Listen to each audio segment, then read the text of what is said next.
NRCC মাঠে যে auditorium আছে, এখানে 3 দিন ব্যাপী, আগামী 3 দিন ব্যাপী পশু যে খেলাটা আছে তার একটা 3 দিনের ক্যাম্প চলছে।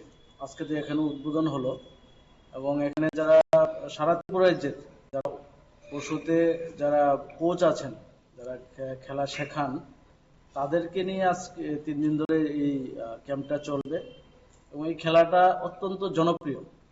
সারা বিশ্বের মধ্যেই খেলাটা জনপ্রিয়তা পেয়েছে দীর্ঘদিন ধরে, দীর্ঘ বছর হয়েছে, যেটা আমাদের দেশেই সৃষ্টি হয়েছে।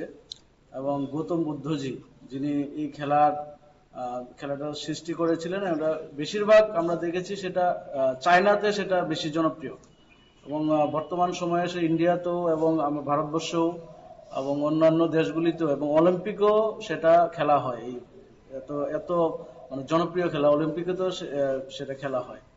তো আজকে আমাদের ত্রিপুরা রাজ্যের মধ্যেও আমাদের সরকার এবং আমাদের মাননীয় মুখ্যমন্ত্রী, উনিও একজন স্পোর্টসম্যান এবং খেলার উপর অত্যন্ত জোর দিয়েছেন, যাতে করে আমাদের রাজ্যের ছেলেমেয়েরা এই খেলার প্রতি আরো বেশি নজর দেয় বা এই খেলা খেলতে পারে। তার জন্য যারা কোচরা আছেন তাদেরকে নিয়ে 3 দিনের এই ট্রেনিং ক্যাম্প আজকে থেকে শুরু হবে।